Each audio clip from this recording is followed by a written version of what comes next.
Hi there and welcome to the video. I'm Fítumaster Jóhannesson from Iceland, and in this video we are going to take a look at some games played by the ChessCabbie. ChessCabbie is an aspiring chess player, and he made this tweet which I noticed, where he talked about his journey so far. He's played a bunch of classical games, which is good. The best thing when you're trying to improve and you're starting out, play slower time controls. And he's talking about, his win and losses. His rating is 1158. Feels like he's going around in a circle. Does anyone have advice regarding what I can do moving forward? Now, first of all, this is an open-ended question, so I asked him to, if he had some games we could look at and give him some advice. And he kindly gave us his username online. And notice he posted this under the hashtag ChessPunks, which is a very nice, ChessPunks is a very nice community on Twitter, mostly adult learners and adult improvers, chess improvers, so people share advice and their journey. So do check out ChessPunks, the hashtag on Twitter if you haven't. So, I could give a lot of different advice, and I will, but the main thing, there are three things that I will tell you that will immediately improve your game, and this probably applies to many people that are struggling, below 1200, trying to break 1200 in classical. So number one is hanging pieces. So after every game, go to the computer analysis. Get the request the computer analysis. It will show you a question mark usually when you make a blunder or you lose material. So if you lose material, and I'm assuming of course the value of each piece. The pawn is 1, knight, bishop, 3 points, 5 points, usually 9 points, etc. If you lose material, find out why you did it. Did you just leave it hanging? Did you maybe not notice your opponent's pieces were hanging? We'll see some instances of that in your games. That's number one. Number two is opening play. Now I strongly advise that you have a look at the video that I made. I will link to it in a card and in the description. It's called Foundations of Opening Play. And in that video we cover the basic opening principles. Control the center with your pawns, get your pieces out, get castled early, don't move the same piece twice, don't bring the queen out too early. And if you fix that, you're already taking a step further, because if you avoid the moves that you are currently playing in the opening, you will get a better position into the middle game, and then we can start moving forward and start to build up from there. The third thing I want to mention is your time management, because you're playing way too fast. If you're playing 30-minute games, and if you have time for it, use your time more and try to avoid the mistakes that you're probably making because you're playing too fast. So hopefully that was clear. So number one, hanging pieces. Number two, the opening play, which we will go into with some examples in the game. And number three, the time management. So first game, you have the white pieces, e4, e5. You play d3. It's not a bad move per se, but it's not necessary to block in your bishop right away. Usually the bishop is quite happy to go here, or even here if there's a knight on c6. So the most common move is knight f3. Knight c3 is okay. d3 is maybe too early, because usually you want to be playing this pawn to d4 later in the opening. So d3, not a bad move, but I would avoid it. Okay, then you get your pieces out. Knight before bishop usually, which is nice. Bishop b4, you break the pin. It's fine, don't hit it. b4.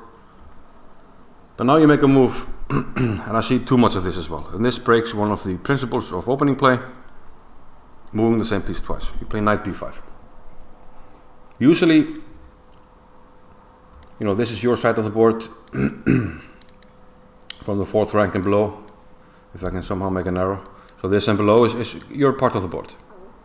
So when you're going into your opponent's part of the board so early, you need more pieces to support the army. It's very rare that the one piece in chess is going to wreak havoc on your opponent, and your knight is not going to do that here. So you're just losing time that you should be using to get your pieces out and get castled. Okay, he plays knight d4, you take it, he takes, you take, fine. And now again, you're moving the same piece twice. Again, you're going into your opponent's part of the board. You are attacking this pawn, however, this knight. But avoid this tendency of attacking something just for the sake of attacking it. That's what some people call hope chess. You're hoping your opponent doesn't notice a simple threat. And here it's actually, if he notices the threat like it did, e5 didn't add any benefit to your position. You lost control over some key squares, your pawn is more vulnerable, etc. Okay, bishop b2. Again, you should be trying to get on with your development and get castled. It's already what, move 11, and you're not close to castling. So if you find ways to get castled quickly, you'll be that much better off. So here, c3. Now this is just a matter of counting the attackers. Now notice, you're 11 moves in. You spent after c3 you spent 1.5 minutes. That's not a lot of time per move. So you have 28 minutes left. That's more than enough time, and in that time you should be able to figure out that he has 2 attackers and you have only 1 defender.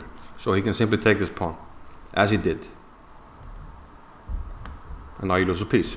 So hanging pieces, and again, you should be spending more than 18 seconds on this move, right? Because now you just lose a piece for nothing. Okay, now we're down a piece here. He defends. e6, trying to break things up, but again, you only have 1 piece attacking. Your king is still uncastled. So this is a matter of opening principles. And we lose the game, hanging stuff. This 8 seconds, you should be able to identify he's attacking something. So always when your opponent makes a move, try to figure out if he adds a new threat. So after you play g3, the queen moves. What is the queen doing? It's attacking the rook. You should be able to figure that out. Every move, analyze what changes in the position, what is being attacked. Breaking 1200, it's so much about avoiding hanging stuff and seeing hanging stuff. So this game, mostly opening principles. This one as well, if I recall correctly. You play knight c6. Now, again, I don't hate it, but I strongly advise that people at the lower levels try to just clear the king side as quickly as possible. Knight out, e-pawn, bishop out. Get castled. And knight c6 doesn't help you to castle. Get the pieces out and get castled will avoid so many things. Okay, knight f3 and knight e4. Just like in the other game, you're playing the same piece twice. And like I said, 1 piece in your opponent's camp is not going to do anything. You're not threatening anything. Just get the pieces out. Okay, maybe you thought of this as an outpost, you wanted to occupy it. There's no rush. Get the pieces out. Maybe this guy wants to come out and control the square further. You don't have to occupy it yet. Maybe you want to wait for your pieces to get out, and then when everything is out, you can start thinking about occupying stuff when you have more support from your pieces. Okay, bishop e2 and e5. Now this is just hanging, so I strongly prefer e6. Just pawn here, get the pieces out. If you're playing it as a gambit, sometimes that works, but in this case it doesn't. Okay, these moves are okay, but now again, you're too fond of these knight moves into your opponent's camp when you have no support. So get support. Okay, again, a little bit of hope chess. You're hoping your opponent doesn't see this. but if he does, you did nothing to improve your position. And in fact, he could have played his queen over here, check to the king, and then he takes your bishop. Instead, he takes on e4, and he saw the threat. And here it's a matter of, you spend 2 seconds. Okay, you play knight b4, intending to take on c2, and then you're way too quick. 2 seconds, and you lose a piece. And then another piece. So that was point number 1 I made at the start of the video. Identify, these hanging pieces that you're losing. And the time, like I said, this is way too fast. Move 12 and you spent about a minute out of 30 minutes, which is roughly like 3-4% of your starting time, and you're lost. So again, I strongly advise playing these longer games, but please use the time better.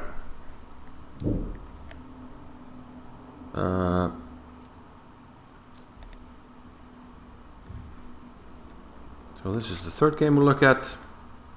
You play what's called the Petrov, which is fine. He plays g3.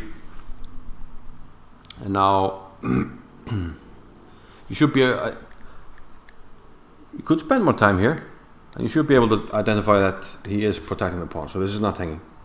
So here we lose a piece, and we castle, and we lose another piece.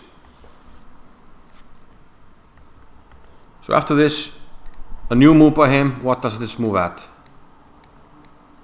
Here and here. Boom. He's attacking your bishop. We need to figure that out. So from here it's obviously unplayable, down 2 pieces.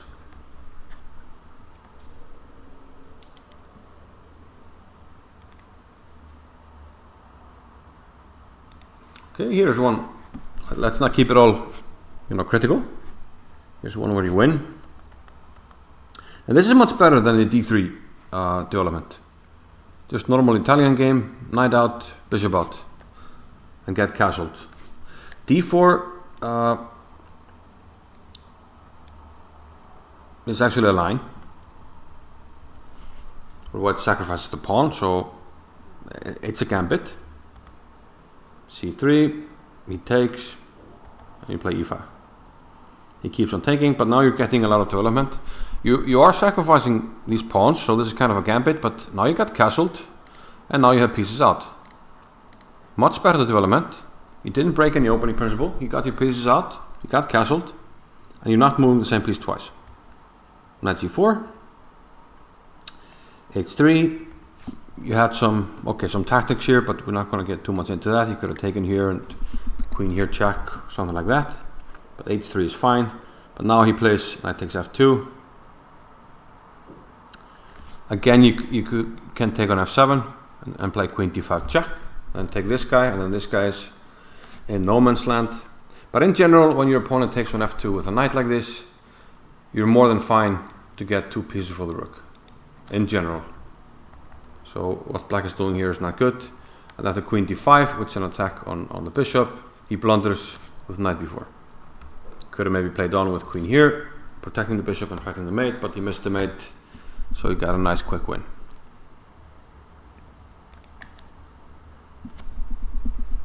Okay, this game was much better in terms of the opening principles.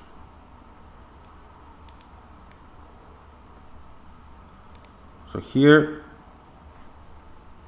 another case of this d3 stuff, which I don't really like.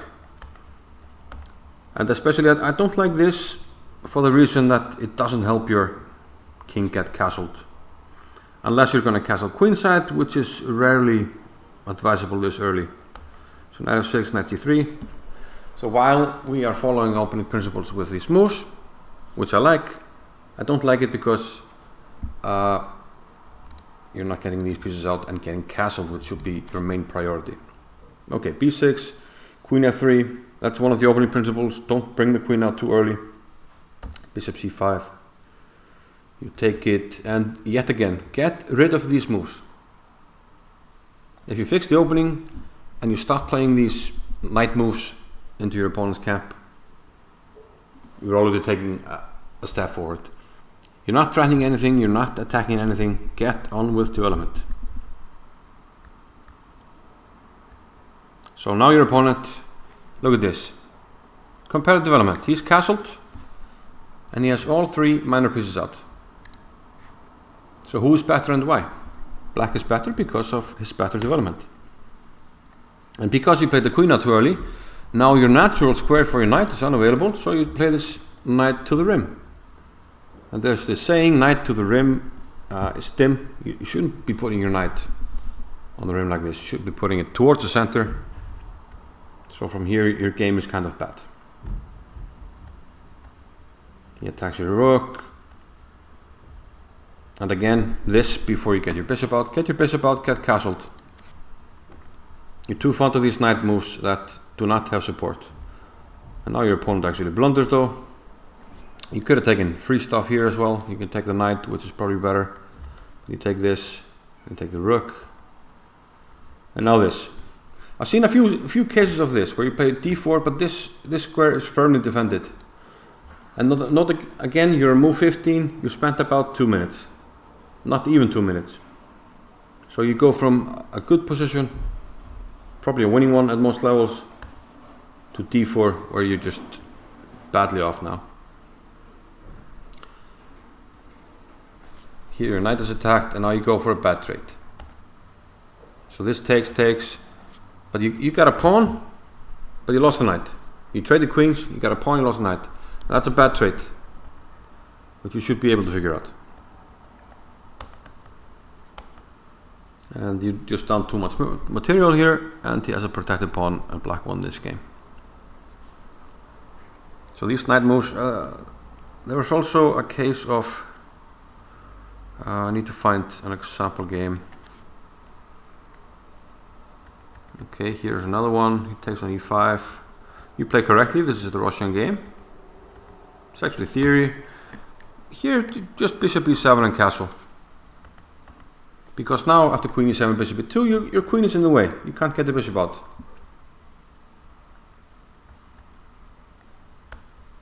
So it's actually more natural now to castle queenside, which you probably should do here. Because you cleared the queenside now, and his rook is lined up here. Instead you play queen e4, but now your queen is toast. And this lineup of the queen and the king is rarely good, so now you just lose the queen. See, if you get castled, you get rid of these problems. And again, you spent 40, not even 40 seconds, and you lost in move 10. Use your time. Point number 3, very important. Remember these 3 points.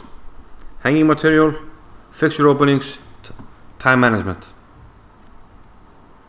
Okay, we need to find one instant of,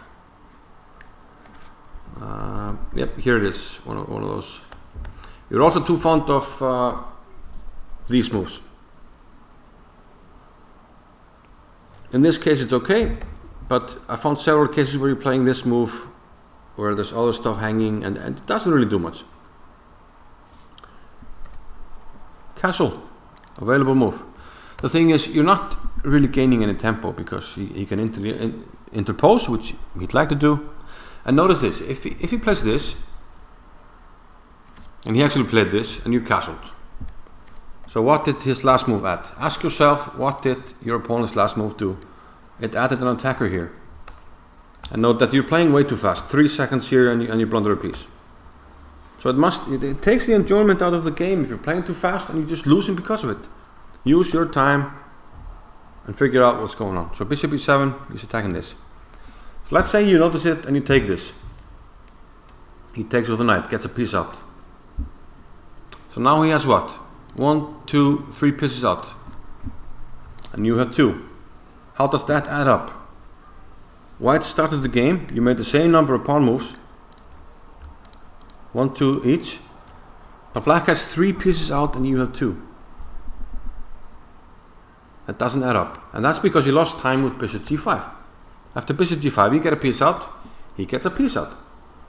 One of the principles, don't move the same piece twice, but now you're forced to do that because of your bishop g5 move. Black didn't lose time, but you lost time here because you have to take. Or move the bishop again. So avoid these moves, these early knight moves and bishop moves, that don't really accomplish much. So we could go on, but I think if you fix these things, identify each time your opponent moves a piece what changed. Like in this case, he plays knight f6. Now he's no longer protecting this. And you spend way too little time of your remaining time to not identify a hanging piece. So identify the hanging pieces for yourself and for your opponent. That's step one. Analyze the game afterwards to find out these mistakes and try to learn from them. Why did I leave this guy? You know, okay, do I keep missing, you know, long bishop moves, long queen moves? Try to mentally take a note of that and fix that. Do I miss, you know, pawns are attacking stuff, etc. Always learn from your games. So that was step one, the tactics, the free pieces. Number two, openings. Get the pieces out, get castled. Don't move the same piece twice. So avoid these knight moves when you're using the same piece twice. Avoid the queen out too early like you did with queen f3 in one game where the queen was in the way of a knight. And don't put your knight to the edge of the board. There was one game here, probably your latest one.